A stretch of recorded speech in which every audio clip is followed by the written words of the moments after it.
Alors, je voulais vous parler, en fait, un peu à la suite de ce qu'a dit Luc il y a quelque temps à propos du royaume. Je pense que ça vaut le coup de voir un autre aspect du royaume et d'autres questions. Donc, pour moi, aujourd'hui, la terre et le règne de Dieu, c'est-à-dire le royaume de Dieu, comment que ça se passe? Quelle est notre mission? Amener dans le royaume. Et la deuxième, c'est comment on vit dans le royaume aujourd'hui. Donc, je vais vous lire quelques passages et puis ensuite, je vous ferai quelques commentaires. Dans Matthieu 28, rappelez-vous, il y a la fameuse mission. Les 11 disciples allèrent en Galilée sur la montagne que Jésus leur avait désignée. Quand ils le virent, ils se prosternèrent devant lui, mais quelques-uns eurent des doutes. Jésus s'approcha et leur dit, tout pouvoir m'a été donné dans le ciel et sur la terre. Allez donc, faites de toutes les nations des disciples, baptisez-les au nom du Père, du Fils et du Saint-Esprit, et enseignez-leur à mettre en pratique tout ce que je vous ai prescrit. Et moi, je suis avec vous tous les jours jusqu'à la fin du monde. Qu'en est-il de cette mission pour chacun d'entre nous? Dans Luc 17, 21, à propos du royaume, voilà ce qu'il est dit. Or étant interrogé par les pharisiens quand viendrait le royaume de Dieu, il leur répondit, c'est Jésus qui leur répondit, et dit, le royaume de Dieu ne vient pas de manière à attirer l'attention. Et on ne dira pas, voici il est ici ou voilà il est là. Car voici le royaume de Dieu est au milieu de vous. Dans Romains 14, 17, il est dit, car le royaume de Dieu n'est pas manger et boire, mais justice et paix et joie dans l'Esprit Saint. Et enfin, le passage central de mon commentaire d'aujourd'hui. Or, c'était dans Luc 19, 1 à 9. Or, après ces choses, le Seigneur en désigna aussi 70 autres et les envoya deux à deux devant sa face dans toutes les villes et dans tous les lieux où il devait lui-même aller. Il leur disait donc, la moisson est grande, mais il y a peu d'ouvriers. Suppliez donc le Seigneur de la moisson, en sorte qu'il pousse des ouvriers dans sa moisson. Allez, voici, moi je vous envoie comme des agneaux au milieu des loups. Ne portez ni bourse, ni sac, ni sandales, ne saluez personne en chemin. Et enfin, on peut lire au verset 5 et suivant, mais dans quelque maison que vous entriez, dites premièrement, paix sur cette maison, et si un fils de paix est là, votre paix reposera sur elle. Sinon, elle retournera sur vous. Et demeurez dans la même maison, mangeant et buvant ce qui vous sera offert de leur part. Car l'ouvrier est digne de son salaire. Ne passez pas de maison en maison. Et dans quelque ville que vous entriez, et qu'on vous reçoive, mangez ce qui vous sera mis devant vous. Guérissez les infirmes qui y seront, et dites-leur, le royaume de Dieu s'est approché de vous. Voilà.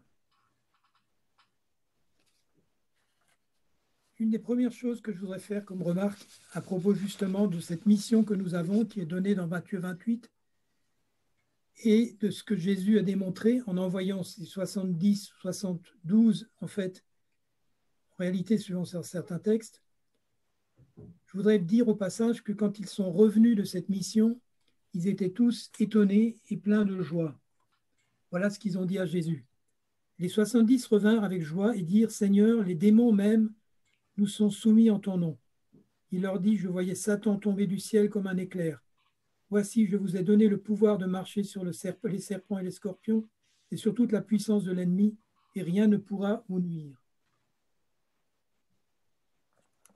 Donc on a une situation qu'on peut mettre en rapport avec notre mission. Donc notre mission serait effectivement d'aller et de faire quoi? Mais avant ça, je vais vous montrer qu'il y a quelques empêchements. Et je vous parlerai de ce que j'appellerais les échelons de misère et de bien-être dans la société et notre situation de chrétien par rapport à ça. Qu'est-ce que nous pensons pouvoir faire dans la société? Certains n'ont aucun espoir de voir les choses s'améliorer, mais ils sont déterminés à vivre le mieux possible dans une situation pitoyable. Leur détermination est admirable, mais ils ne sont d'aucune utilité pour repousser le royaume des ténèbres. Niveau 2, ensuite on rencontre ceux qui croient possible l'amélioration de certains éléments de la société et qui par conséquent vont lancer quelques programmes. Ils n'ont aucun espoir de prendre un jour le camp, mais ils sont néanmoins déterminés à faire le mieux qu'ils peuvent dans une situation difficile. Troisièmement, arrivent ensuite ceux qui sont persuadés qu'un certain niveau de réveil est possible dans le monde. Ils l'expérimentent parfois, mais il ne s'agit en général que de rations rallongées et de temps de récréation plus longs, dans les limites du camp entouré de barbelés. Ces bons moments, hélas, trop rares, leur rappellent le jour où le Seigneur viendra les libérer. Quatrième stade. Apparaissent ensuite ceux qui ont pris le camp et qui ont instauré le royaume de Dieu là où le diable régnait auparavant. Néanmoins, ces personnes n'osent pas s'aventurer plus loin. Au lieu de continuer la route, ils forment un cercle dans les chariots et fortifient leur position. Vous savez, comme ces cercles de chariots que faisaient les colons face aux Indiens qui les attaquaient de temps en temps. Afin d'établir donc un poste avancé du royaume sur la terre. Et enfin, le dernier stade, et le stade qui, à mon avis, correspond au texte qu'on a lu tout à l'heure dans Luc 10, enfin arrivent ceux qui croient que le camp de l'ennemi peut et doit être conquis. Il peut et doit être conquis. Ses biens pillés et les anciens prisonniers entraînés afin d'aller délivrer ceux qui sont captifs dans d'autres camps, jusqu'à ce que tous soient libres. Ce groupe de personnes représente le sujet de mon message aujourd'hui. Et si vous comparez avec ce que Jésus a dit aux 70 qui y allaient par groupe de 2, et le retour émerveillé de ces hommes, on voit qu'il leur avait donné la puissance. Alors, quel premier pas ils ont fait? Qu'est-ce que vous devez faire et où? Alors, la première chose, c'est que Dieu vous a appelé là où vous êtes. Et donc, ce n'est pas la peine de chercher à aller ailleurs, à l'autre bout du monde, sauf si vraiment il vous a donné cette mission-là de façon précise. Et la clé, elle consiste à adopter les 4 étapes de Luc 10. Bénir, lier d'amitié, prendre soin, guérir et proclamer. Et dans notre monde, aujourd'hui, ça signifie s'y insérer dans ce monde, l'embrasser, l'améliorer afin de permettre la venue du royaume. Est-ce que c'est vraiment ce que nous avons compris? Et je peux vous donner des exemples qu'on a dans la Bible et aussi un exemple personnel. Dans la Bible, on a des gens comme Daniel qui ont été à un moment donné confrontés à des rois, à des princes qui étaient sans foi ni loi, qui étaient des païens, adorateurs d'idoles. Pourtant, je pense à Daniel en particulier, il s'est quand même investi. Il a quand même pu passer son message tout en restant qui il était. On a vu Joseph qui a eu des maîtres qui étaient durs. On a vu Esther. Pour ma part, quand j'étais dans mon métier, avant 2004, et surtout au début de ma conversion dans les années 80, on me dissuadait d'y rester parce qu'on me disait c'est pas un milieu dans lequel tu pourras faire quoi que ce soit, renonce. Et puis, avant 2004, j'étais quand même, c'est vrai, dans une attitude presque de renoncement parce que je n'avais pas compris ce qu'il fallait faire et ce que le Seigneur voulait.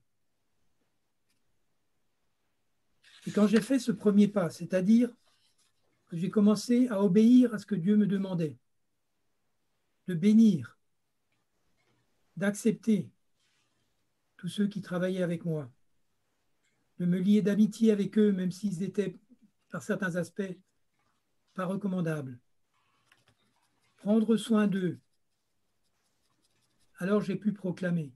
Et surtout, j'ai vu une chose, j'ai vu des choses changer comme je n'avais jamais vu. Est-ce que j'étais un athlète de la foi? Non. Ma foi était faible. Tout ce que j'ai fait, c'est d'obéir à ce que le Seigneur me demandait. Et ça, il le demande à plein d'entre nous. Là où vous êtes,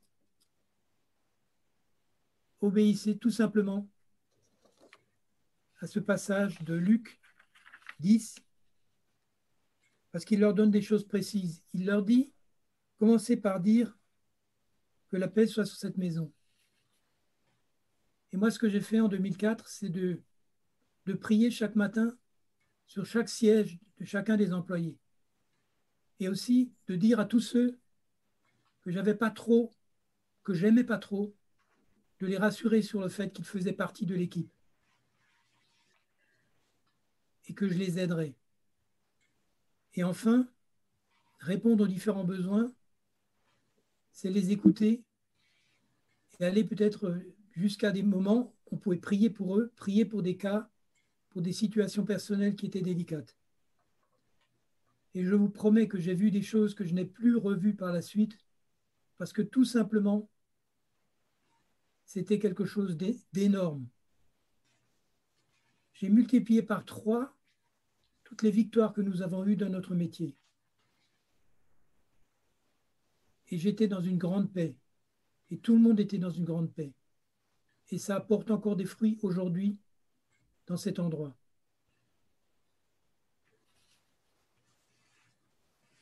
En fait, c'est comme si nous amenons de la lumière. C'est finalement être dans notre rôle de lumière et de recevoir la lumière de Jésus et tout simplement d'éclairer ce monde obscur.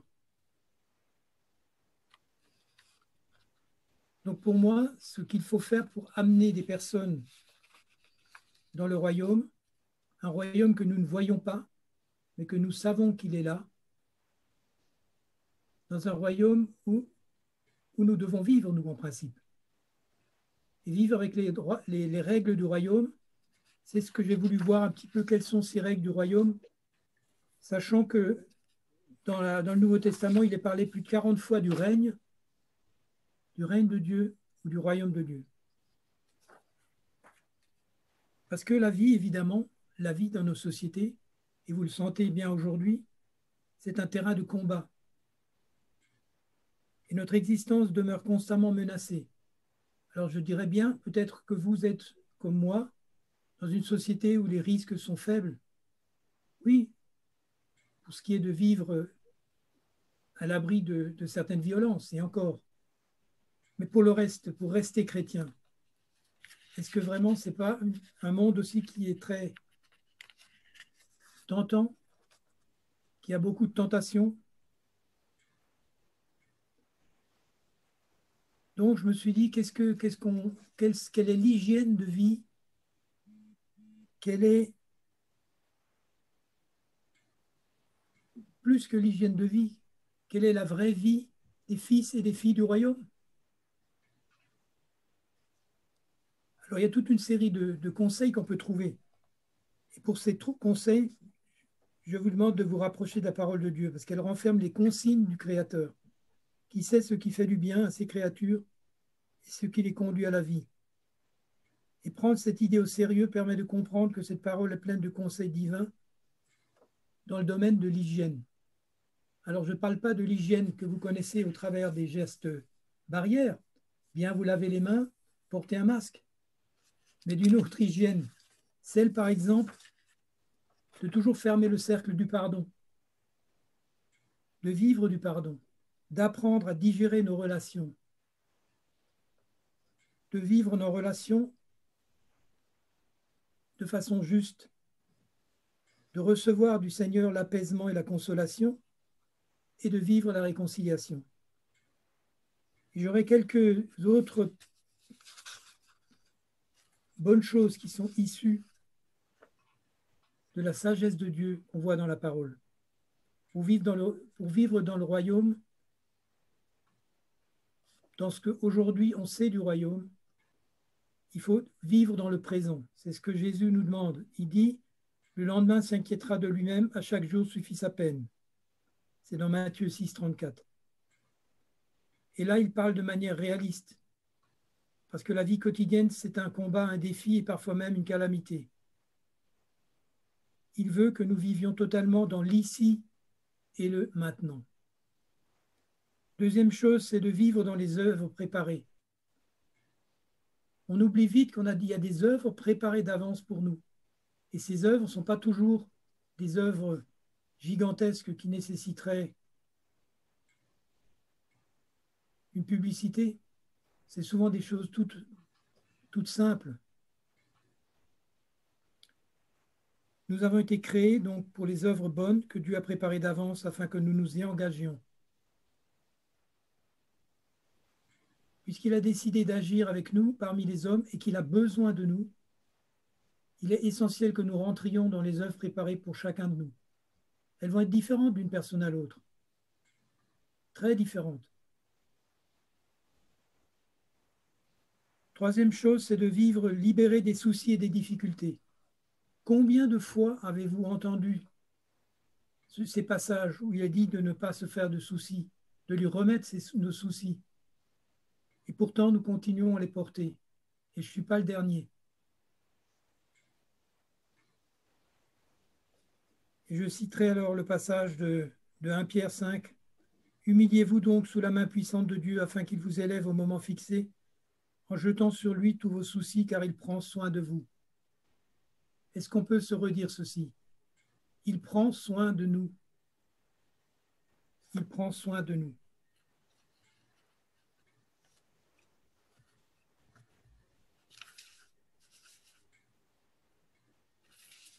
Et puis, il faut apprendre à cheminer dans la souffrance. Ouh là là, qu'est-ce que je dis là? Apprendre à cheminer dans la souffrance. N'oubliez pas ce qu'a écrit Paul aux Romains.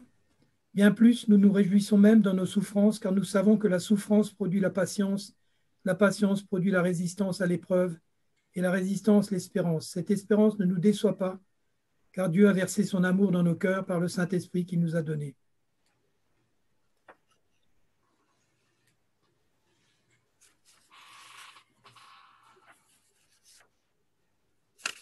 Et enfin, il y a un dernier point. Les personnes reconnaissantes sont des personnes heureuses. Et ça aussi, on l'a souvent répété et redit. Soyez reconnaissants. Il nous encourage, le Seigneur nous encourage à être reconnaissants. Et même, il nous recommande même, il nous commande même de le faire pour nous rendre heureux. N'est-ce pas étonnant? Nous sommes dans un pays où la reconnaissance n'est pas tellement dans le caractère national. Vous êtes d'accord? On est plutôt des râleurs. Et nos amis américains le savent, n'est-ce pas? N'est-ce pas, Lana? On est des grands râleurs, alors qu'on pourrait avoir de la reconnaissance tous les jours, avoir des sujets de reconnaissance.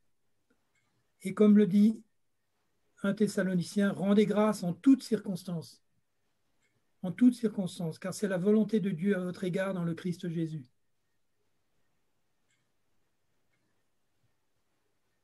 Voilà, c'était mon message principal, c'est de dire le royaume,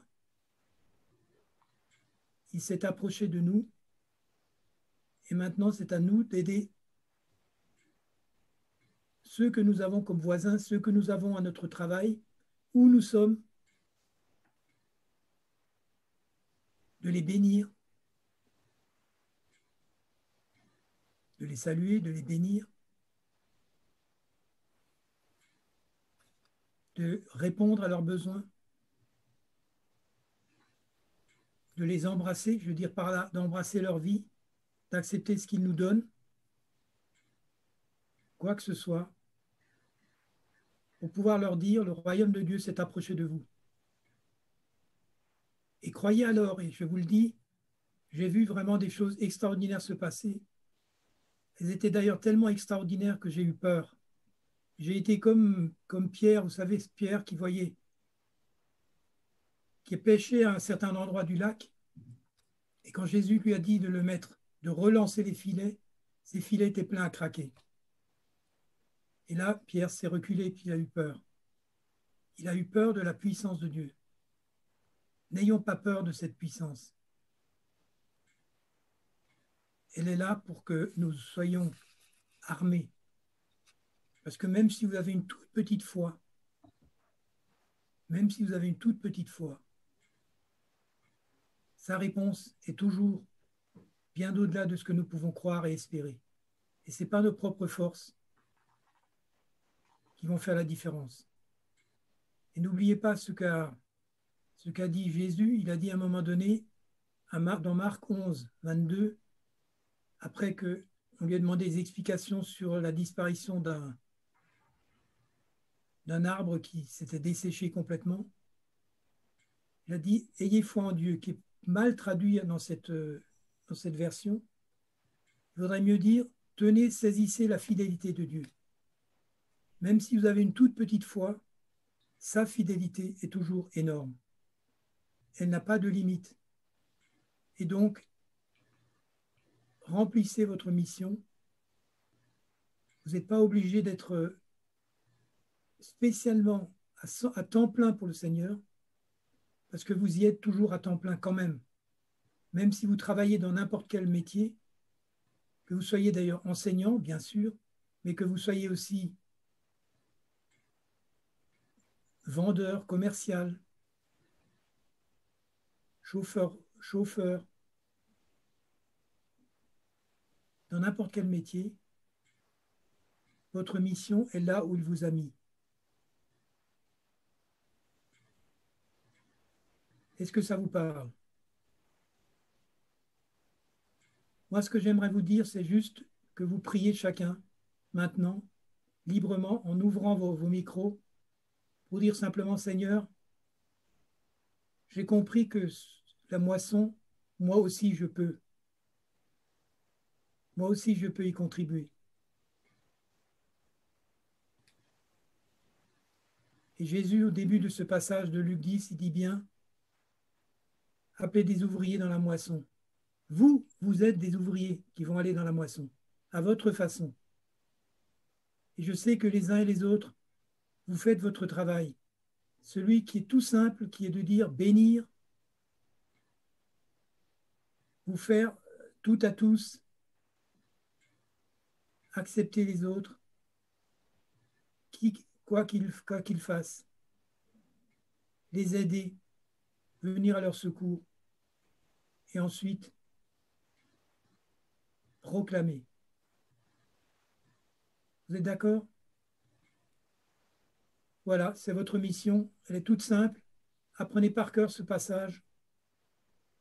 On se souvient souvent juste de Matthieu 28, mais avant, dans Luc 10, ceux qu'il a envoyés sont revenus. Ils étaient étonnés. Ils ont trouvé ça fabuleux. Mais vous aussi, quel que soit votre âge, de 7 à 77 ans, même au-delà de 77 ans, parce qu'autrement je vais oublier quelqu'un là dans l'assemblée,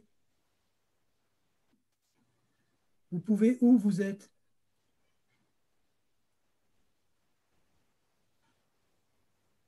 suivre ces quelques étapes. C'est la clé du succès. C'est de faire le premier pas. Amen. Donc si on pouvait prier maintenant.